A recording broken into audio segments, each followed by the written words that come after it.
Start हो। साथियों जय भारत। क्षमा प्रार्थी हूँ मैं फिर से, थोड़ा सा इंटरप्शन था और अब मेरे हिसाब से आवाज़ आ रही होगी। आप ज़रा एक बार इंडिकेट करके बताएं कमेंट बॉक्स में लिख करके कि हमारी आवाज़ प्रॉपरली आप तक पहुँच रही है या नहीं।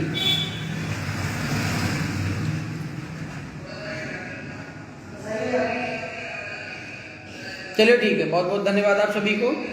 साथियों निवेदन है अधिक से अधिक शेयर करें और काफ़ी कुछ मैं बता चुका हूँ लेकिन मैं रिपीट करना चाहूँगा क्योंकि पिछली वीडियोस को हम डिलीट करेंगे और संभवतः आगे का जो है वो पूरा का पूरा प्रसारण आप देख पाएँ।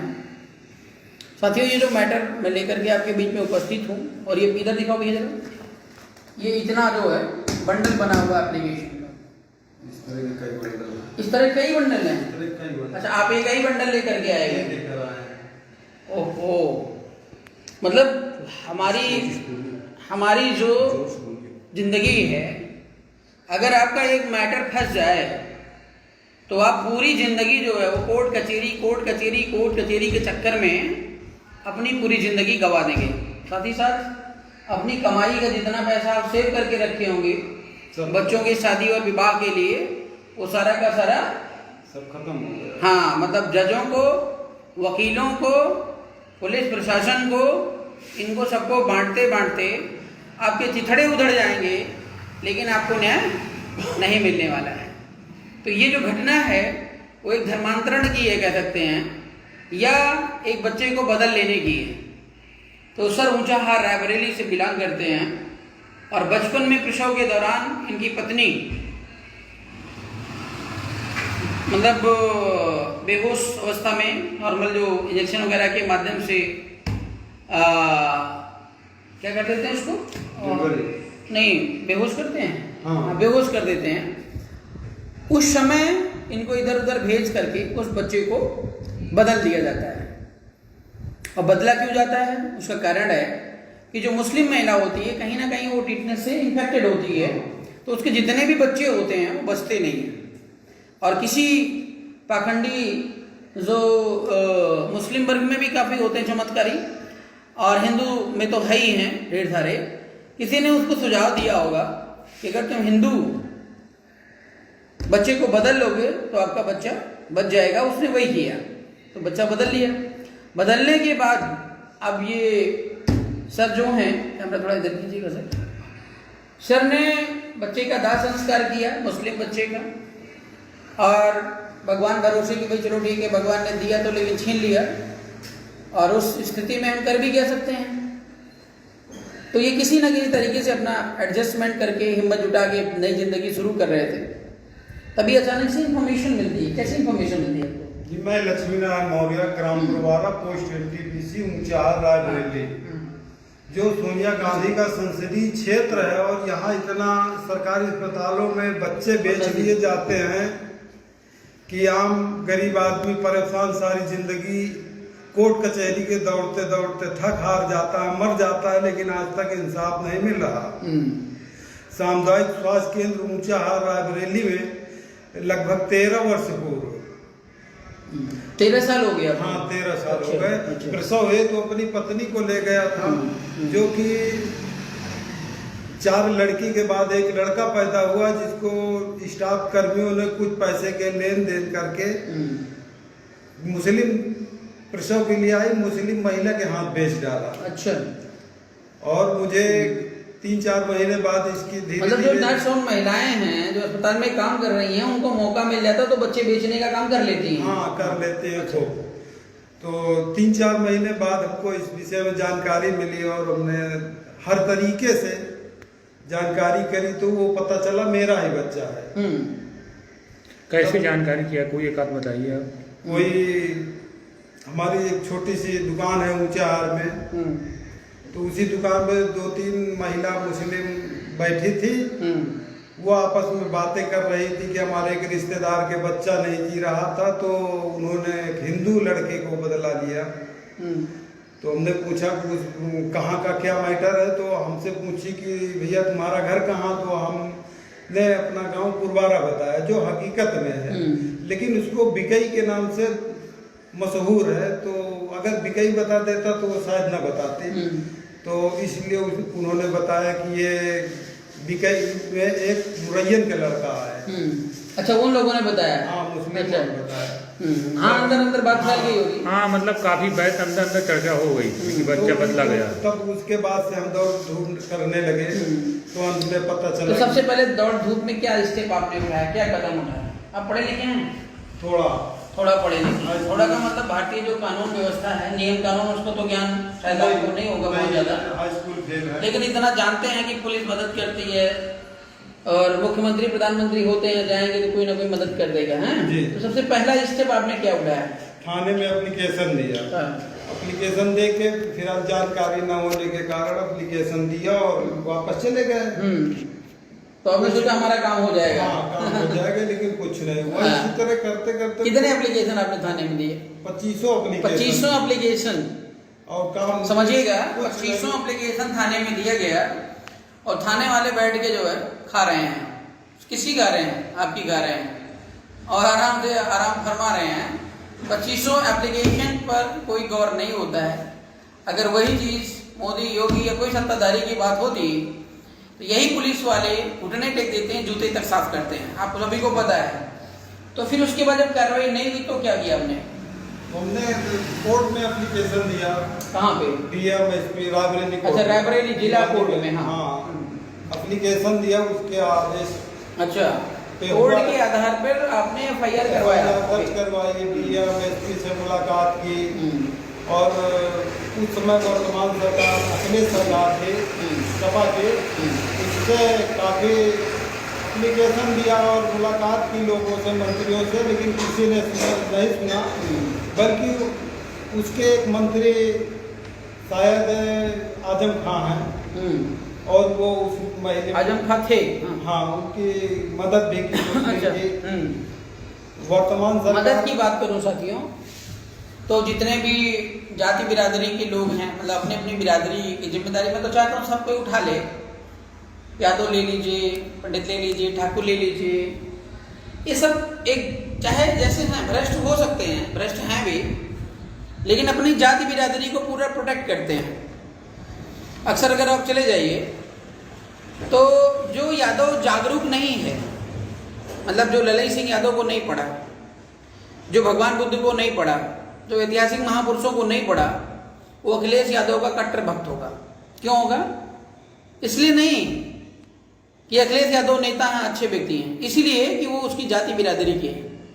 और वो कुछ भी हो जाए, भारत देश बिक जाए, कितना गरीब हो जाए, बिखर जाए, लेकिन वो अखिलेश यादव को नहीं छोड़ेगा। ऐसी कंडीशन है। ऐसा इसलिए क्योंकि अखिलेश यादव ने अगले की मदद की होगी, उसको नौकरी दिलाई होगी, उसकी प्रोटेक्शन की होगी, यहाँ तक कि उसको गुंडा भी बनाया होगा। लेकिन आपके समाज मीन्स मौर्य कुशवाहा शाक्य सैनी समाज में जितने भी नेता हैं, वो गुंडा बनाना, मदद करना, मतलब नौकरी देना तो बहुत दूर की बात है, एक शायद FIR भी लिखवाने की क्षमता नहीं रखते हैं, है ना? सच्चाई है। तो आप कोर्ट चले गए, कोर्ट के माध्यम से फिर जो FIR होता है। तो आपके ही क्षेत्र से हैं मिस्टर स्वामी प्रसाद मौर्य, तमाम और नेता हैं, आपने उनसे संपर्क नहीं किया? संपर्क कई बार किया। हाँ, कई बार। कोई नहीं सुनता। हाँ, कोई नहीं सुनता, क्योंकि मुस्लिम अकबर अली जिसके पास मेरा बच्चा है, वो मौजूदा ग्राम प्रधान था, इसलिए उसके पास अधिक पैसे हैं। अच्छा, मतलब पैसों का खेल है। अगर आप किसी नेता मंत्री के पास जा रहे हैं, वैसे आप जो कह रहे हैं, मैं भी इस चीज को अनुभव किया हूँ। बचपन में एक दो मुद्दे को लेकर के हम स्वामी जी के पास गए हुए थे, लेकिन कुछ नहीं, बस मिल ले, हाय हेलो फोटो, और उसके बाद एप्लीकेशन पीछे, ना पढ़ना, ना जानना, ना सुनना, ना समझना। मंत्री जी बने बैठे हैं, सिस्टम पूरा का पूरा ब्लॉक पड़ा है। ऐसा नहीं कि काम नहीं हो रहा है, काम हो रहा है, लेकिन उनका काम होगा जो उनके चमचे टाइप के लोग होंगे, जो पैसे को ला करके ट्रांसफर करवाते हैं अकाउंट में, एक तरीके से दलाली का काम कर रहे होते हैं, उनके काम होते हैं। लेकिन एक आम इंसान जो एक आम जिंदगी जीना चाहता है, वोट दे करके आपको वहां तक पहुंचा सकता है, पहुंचाया हुआ है, उसकी मदद नहीं हो सकती है। तो स्वामी जी ने भी आपकी मदद नहीं करी। स्वामी जी ने मदद नहीं की है। और कौन से नेता आपकी नजरों में थे उस समय जो आपकी मदद करते? मैं योगी आदित्यनाथ जब गोरखपुर सांसद थे तब। योगी आदित्यनाथ की बात अलग है, आप उनको मौर्य बताए होंगे इसलिए नहीं की होगी। अगर उन्होंने आपको हिंदू मुस्लिम बताए होते तो शायद वो कूद पड़ते आपकी लड़ाई में। 25 बार फोन पे बात हुई, अपनी समस्या बताया और एप्लीकेशन दिया। अभी भी अच्छा 25 बार इनके पास भी गए? हाँ, जब से मुख्यमंत्री बन गए। लोग कहते हैं कि अखिलेश यादव बढ़िया मुख्यमंत्री नहीं होगा। अखिलेश की सरकार थी उस समय। और योगी आदित्यनाथ तो बहुत योग्य प्राणी है। और अभी नरेंद्र मोदी की मैं बात करूं तो कहेंगे करे ऐसा तो प्रधानमंत्री आज तक हुआ ही नहीं है, और कोई विकल्प ही नहीं। भैया वोट किसको करें? तो देखिए भाई साहब वोट दे करके बैठे। बीजेपी को वोट दिए थे? बीजेपी को स्वामी प्रसाद के पिछली बार आपने अखिलेश यादव को दिया होगा। दिया जाता भाई है, जीत रहे हैं तो दिया ही होगा। इसको देखा जाता है। हाँ। और जो जीता इसका मतलब सभी का वोट पाया, और जीतने के बाद ये कंडीशन है कि आपके मुद्दों पर विचार नहीं होता है। नहीं। तो कौन और नेता बचे थे जिनकी बात आप गए? उप मुख्यमंत्री केशव प्रसाद मौर्य के पास 2 बार तो अभी गए होंगे ना 4-5 साल पहले। हाँ, 4 साल पहले 2 बार जा चुका हूँ। अच्छा, उप मुख्यमंत्री या चुप मुख्यमंत्री? अरे वो लिखा तो उप मुख्यमंत्री है, वो कौन मंत्री है, कोई हल नहीं निकला। मतलब कुछ नहीं हुआ? कुछ नहीं हुआ। तो मुंह से बोले नहीं बोले? एप्लीकेशन ले लिया, हमने बोला कि आप 13 साल से दौड़ रहे हैं, कहीं सुनने वाला कोई नहीं है। तो क्या बोले? रो डाले को, कुछ नहीं हुआ। एप्लीकेशन लिया, डीएम को भेज दिया। अच्छा। डीएम ने उसको कबाड़ खाने में भेज दिया। हाँ, नहीं वो तो होगा। अच्छा, तो फिर मुख्यमंत्री मतलब योगी आदित्यनाथ से भी नहीं मिले थे आप? कई बार गए, मुलाकात नहीं हो रही। अच्छा। पता लगा कहीं गोरखपुर चले गए, कहीं बाहर चले गए। फिर आगे केस को कैसे बढ़ाया आपने? कोर्ट का सहारा लिया? कोर्ट का सहारा लिया और कोर्ट के आदेश पे डीएनए टेस्ट। अच्छा, आपने डीएनए टेस्ट की अपील करी कि भाई हम सबका डीएनए टेस्ट होना चाहिए? डीएनए टेस्ट का आदेश भी हुआ। हाँ, बच्चा कितने साल का हो गया लगभग? बच्चा इस समय 13 साल कुछ दिन का। कहाँ रह रहा है बच्चा? बच्चा तो लेके फरार है, बम्बई में है। अच्छा, फरार है। हाँ। उत्तर प्रदेश की पुलिस पकड़ नहीं पा रही। तो डीएनए टेस्ट हुआ कि नहीं हुआ? कोर्ट से आदेश हुआ कि नहीं हुआ? कोर्ट से आदेश भी और डीएनए टेस्ट भी हुआ 5 लोगों का। हाँ। लेकिन ब्लड सैंपल जब लिया गया, हाँ। उसके बाद मुझे बर्फशील मोमबत्ती आग के बहाने बाहर भेज के और ब्लड सैंपल में गोलमाल कर दिया गया। अच्छा, मतलब जैसी रिपोर्ट चाहेगा सिस्टम वैसी रिपोर्ट बना देगा। आप ब्लड नहीं देंगे तो भी ब्लड टेस्ट हो जाएगा। हाँ। और किसी का डीएनए किसी के साथ अटैच हो सकता है, ऐसा भी प्रोसीजर है। आपको मतलब सिस्टम पे विश्वास नहीं है कहने का मतलब? सिस्टम पे विश्वास का, मुझे अपने वकील तक को बुलाने का टाइम नहीं दिया गया। सेटिंग करके पुलिस वाले गए, उठा के ले आए, सीधा खून निकाला और सैंपल ले लिया। सैंपल मिला दिया। उसी दौरान सीबीसीआईडी में मेरा केस चला गया। अच्छा। सीबीसीआईडी ने अधूरी बयानबाजी कर, सिर्फ अस्पताल तक ही बयानबाजी कर और वही डीएनए के आधार पे उस पे एफआईआर लगा के केस खत्म कर दिया। अच्छा, फॉल्स रिपोर्ट लगा दी। हाँ, जबकि सीबीसीआईडी को अंत तक रिपोर्ट बयान लेना था और उसकी समझ में ना आए तो दोबारा डीएनए टेस्ट करवाती जी। लेकिन इतने लोग उस केस में फंसने के कारण सब इकट्ठा होके गड्डी पे गड्डी धर दिया। सारा केस पैसे का खेल है दुनिया में। और माननीय स्वामी प्रसाद मौर्य जी हैं, हाँ। उन्होंने भी पीठ पर हाथ उधर से धर दिया। हम भटक रहे। फिर मैं आपको रिपीट करूं, तमाम लोग कहते हैं कि आरपी जी आपको पार्टी बनाने की क्या जरूरत है, तमाम नेता मंत्री हैं आपके समाज में। तो मेरा आप सभी से निवेदन है, तमाम नेता मंत्री हैं तो भाई साहब जो पीड़ित और परेशान हैं इनको न्याय मिलना चाहिए। संपर्क आप है तो बात करिए। और एक बात और स्पष्ट कर दूं कि हमें और आपको नीति और नियम सिद्धांत के आधार पर चलना पड़ेगा अगर देश और समाज का भला हम चाहते हैं तो। क्योंकि इस देश के अंदर गद्दार बहुत है। और सम्राट अशोक को अगर आप पढ़ते हैं तो सम्राट अशोक ने अपने गद्दार भाइयों की हत्या कर दी थी। तो मैं आपको हत्या करने के लिए नहीं बोल रहा हूँ, मैं इतना जरूर कहूँगा कि उनकी सामाजिक हत्या जरूर होनी चाहिए। अगर सामाजिक हत्या नहीं होगी तो ये जो वोट है वो लगातार बीजेपी कांग्रेस में बिकता रहेगा। और जब बिकता रहेगा तो ये व्यवस्था जो पूरी भ्रष्ट व्यवस्था बनी हुई है तो पूरी की पूरी बनी रहेगी। ये भाई साहब लगभग 45-50 के हैं और धीरे धीरे रोग आ करके अपनी ज़िंदगी तो बिता लेंगे, इनको न्याय नहीं मिलेगा। और ऐसे पीढ़ी दर पीढ़ी ये समस्याएं बढ़ती चली जाएंगी। और अब इनसे पूछिए कि इनकी जिंदगी कैसे बीत रही है। जब इनको न्याय नहीं मिला तो जिंदगी कैसे बिता रहे हैं, क्या काम करते हैं सर आप? जी मैं छोटी सी दुकान छोटी सी दुकान है, छोटी सी दुकान है, हाँ। परिवार। अब देखिए इमोशनल, देखिए परिवार दर्द, में 8 देखिए लोग हैं। हम तो तमाम दर्द को देखते देखते सब बच्चे के लिए 13 साल से कुत्ते की तरह हर मंत्री अधिकारी डीएम एसपी के पास भाग रहे हैं, कहीं इंसाफ नहीं मिल रहा। इस देश के अंदर तमाम आईएएस पीसीएस घूम रहे हैं, किसी को इसका कोई चिंता नहीं है।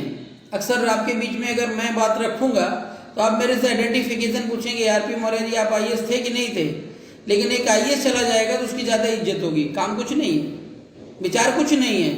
अब वो फर्जी तरीके से आईएएस बना है, पीसीएस बना है, ये तो पास्ट में उसका डिटेल निकालेंगे तभी पता। लेकिन अपनी सोच ये है कि आप उसको महत्व देते हैं जो बड़े बड़े प्रोफाइल के साथ आता है।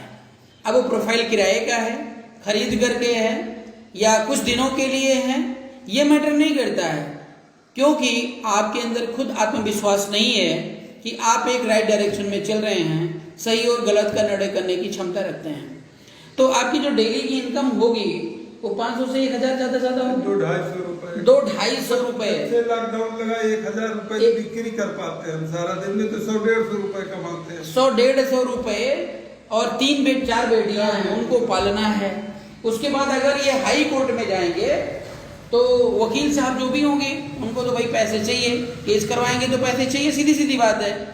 तो आप हाई कोर्ट में भी अपील कर चुके हैं, 4 बार जा चुके हैं, 4 बार हाई कोर्ट में अपील किए और ये पूरा डिटेल हमारे पास, मैंने कागज को देख लिया।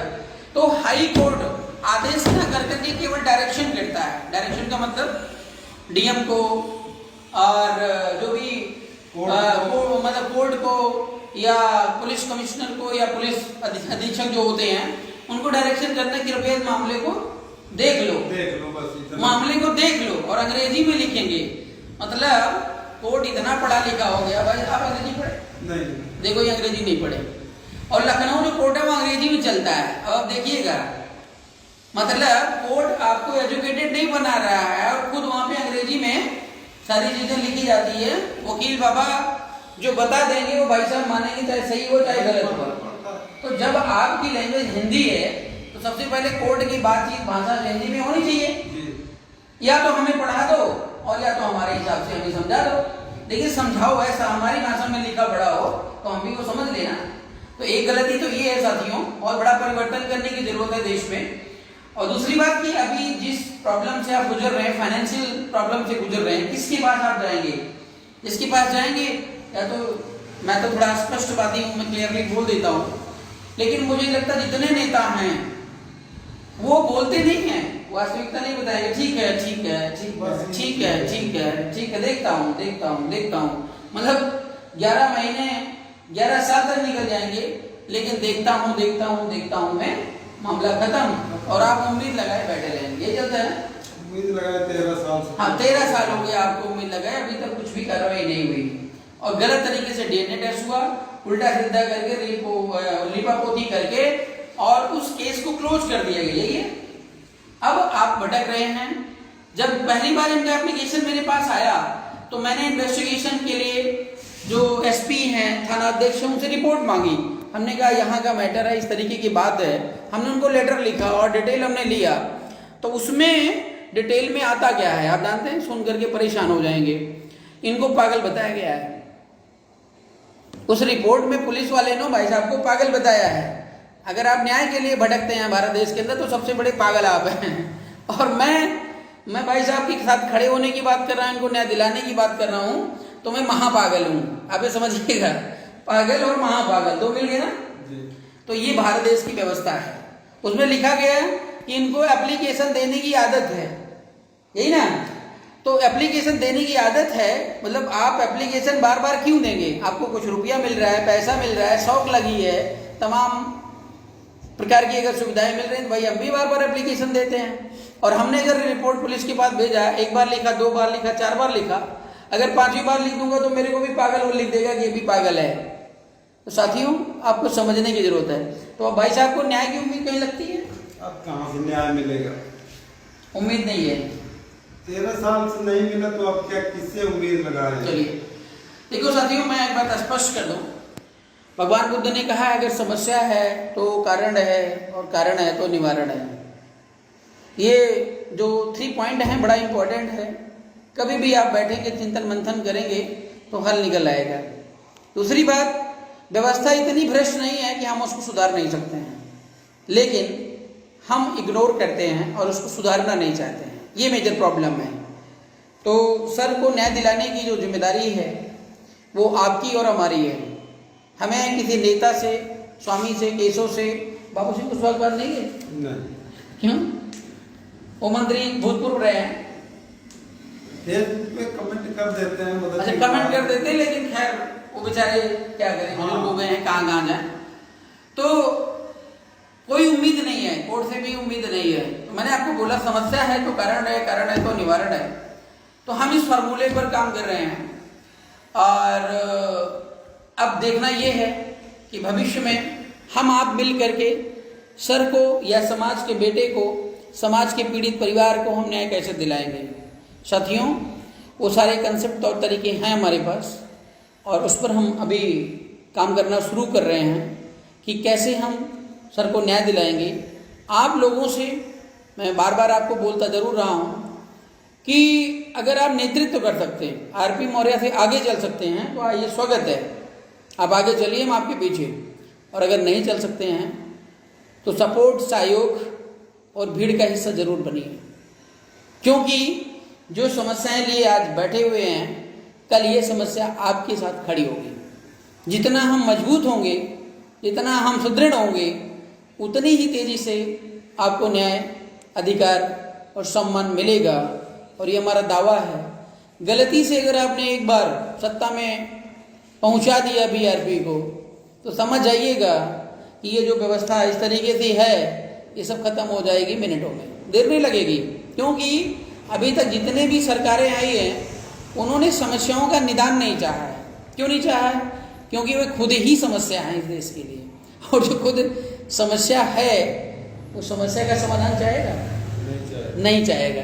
तो साथियों, आपने देखा ऐसे तमाम केसेस हैं।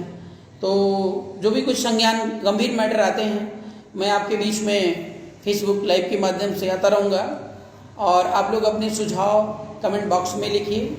और सर के पास जैसा इन्होंने कहा कि पैसा नहीं है, अपना 100-200 में काम चला रहे हैं, तो हम इनसे ये भी नहीं कह सकते चलो मैं आपके लिए काम करूँगा। और जो है खेत भी बेच लिया, 6 बिस्वा खेत है, अभी बिका नहीं है। अगर इनको मैं सुप्रीम कोर्ट तक ले जाऊं और हाई कोर्ट तक ले जाऊं तो लगभग आपको खेत भी बेचना पड़ेगा, और उसमें भी पूरा नहीं होगा। 6 बिस्वा खेत गांव में 1 लाख भी नहीं मिलेगा।